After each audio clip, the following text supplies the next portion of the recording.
The Atlanta Falcons are one move away from being in Super Bowl contention. Now, there's a lot of fans out there who would probably disagree with me, and a lot of fans saying, hey, you are totally wrong.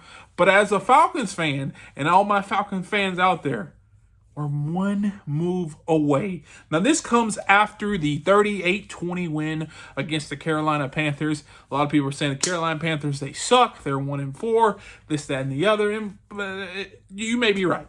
But the Atlanta Falcons won. They are currently second in the NFC, and they are currently first in their division. And I think going forward, there's one about this team that if corrected or given a little bit of assistance with, I think that this would propel this team from being a maybe for second round exit in the playoffs to a playoff, aka Super Bowl contending team who has a chance of going to the NFC Championship, maybe winning the NFC and going to the Super Bowl. Now, but before we get there, you have to stick to the end of the video so I can tell you what this move is and what superstar players that it entails. But you have to do me a favor, stick to the end. Now, what is this legendary move that will propel the Atlanta Falcons to playoffs or Super Bowl contention? It's not surprising. It's not surprising at all. The Atlanta Falcons need to get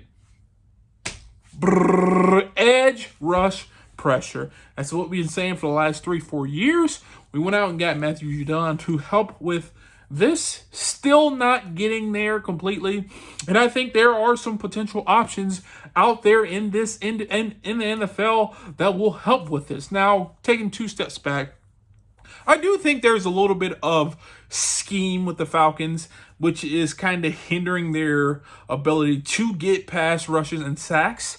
I think they're playing everything in front of them. So there is a lot of free access throws that other teams can complete. There is a lot of kind of bend, don't break, which is, it may seem like very disheartening if you're a Falcons fan because you just feel like the defense is giving up yards. But I will say this as well. There are opportunities where it is 3rd and 12, 3rd and 14, and the quarterback is sitting there playing patty cake and then hitting a receiver. So I do think there is opportunities for the Atlanta Falcons to get better, and I think it won't hurt to bring in additional edge rushing pressure talent that will help this roster now and potentially in the future. Now, 3 names, and a lot of people are linking a lot of teams to these 3 names, but I think 2 of these are actually legit possible options for the Atlanta Falcons.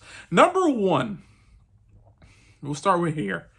I will say Azeez Ojulari is, I think, the best fit and the best potential fit, like I just said, for the Atlanta Falcons. And here's why. Number 1, he's on his 5th year of his contract, so New York's getting rid of him. They have 2 superstar players in Thibodeau and Burns that are going to play, that have virtually replaced him.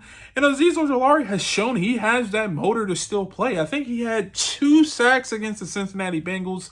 High motor guy, really getting after, and that's something you can pair along with Matthew Judon or Arnold Ebiketie. I'm not trying to get rid of Arnold Ebiketie. I think he is good, but I think he is utilized best when there's another dog on the other side that's getting sacks, and he can kind of, build off of that dog getting sacks, and he can kind of be right behind too. So I think Azeez Ojulari is a phenomenal pickup, and I think also it won't cost that much, virtually cheap.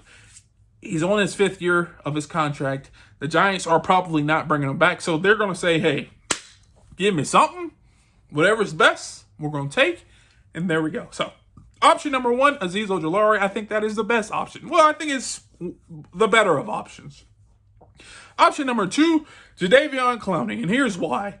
I think that the Carolina Panthers tried to win some games. They're 1-4 right now, and they're realizing, hey, this team is further away than we thought, obviously. I don't even know why they signed Jadeveon Clowney, especially for a team that I would probably be trying to get the number 1 overall pick. So, in terms of Jadeveon Clowney, the Atlanta Falcons could probably get him for a 5th or 6th. He is injured right now, but that is a player that the Atlanta Falcons need to be after because he can give you instant pass rush pressure. You can kind of insert him in when he's healthy, and he'll get after that quarterback. And that's something where we won't have to give up a lot. His contract is smaller, and that's something that can kind of jolt our pass rushing, I think, immediately. Now, one negative about this, he plays for the Carolina Panthers, our division rivals, and I don't know if the Carolina Panthers will be eager to trade him to the Atlanta Falcons. And so would that deal happen? Probably not. Should it happen? Maybe, if the Atlanta Falcons, give enough trade value, but I think that's not going to happen simply because he plays for Carolina, and Carolina don't want to have to go against him, I think, next year. I think he signed... Maybe he only signed a 1-year contract, so maybe they won't even want to worry about him, but I think they're not going to trade him to the division rival, especially when we play them later in the season. So that's that. Third option and final option, this has been an option I've been saying from day one, Hassan Reddick. Now, here's what's going on with him. I think that his value is slowly getting more and more diminished. I think that for him, he's losing money. I feel like for him and the Jets, it's a lose-lose situation for both parties involved, and it's a win-win situation for the individual who wants to acquire him. I think it was a third-round pick needed to get him off the team. I think we can trade him for a fourth-round pick now. Now, the big thing is his contract. Do we pay him? And I think that's something we are clearing space. We're clearing space in Atlanta that we could pay him what he wants, that $20 million a year. We could have him 3-4 years, and it would be a Judon Hassan Reddick just tandem that would be pretty much similar to our two safety tandem and our running back tandem, which is pretty much unstoppable. And so that would be something that would be in the cards for the Atlanta Falcons. Do I think that will happen? I just don't know what he's doing up in New York right now, and I don't think they know what's going on in New York. And a lot of Falcons fans are kind of hesitant to get Hassan Reddick, probably because he's not playing right now without a contract, and that's fair. I will say this as well. Guy's an 11 sack guy. So we can get 11 sack production or maybe 8 to 10 sack production. Plus, this allows Judon to get going.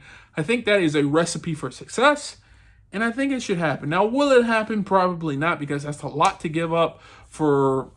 So it's not that much to give up, but we have to pay him. And a lot of people are saying the Falcons aren't really that eager to pay him, especially right now after his value is down.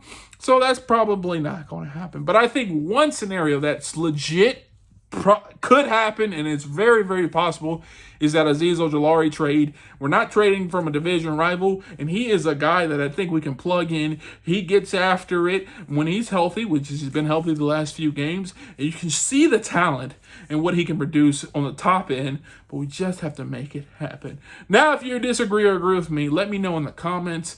But I think the Atlanta Falcons are a pass rusher away from going to the Super Bowl. We've seen their offense, what it can showcase.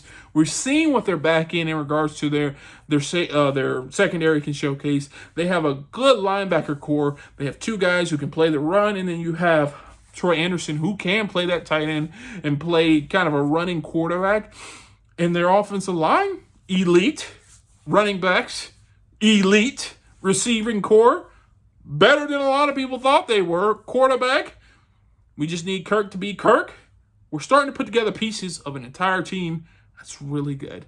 One opportunity for growth has to be the pass rush. And I think there are still guys out there who can improve this pass rush and get it to a level where it's mediocre, but can get you timely sacks when you need to win game. But like I said, if you agree or disagree with me, please do me a favor, leave a comment down below. Let me know. And if you want to see more videos like this, check this one out right here. And please do me a favor, hit the thumbs up, subscribe, and turn on post notifications. We're on a journey to 5,000 subscribers. And like always, peace.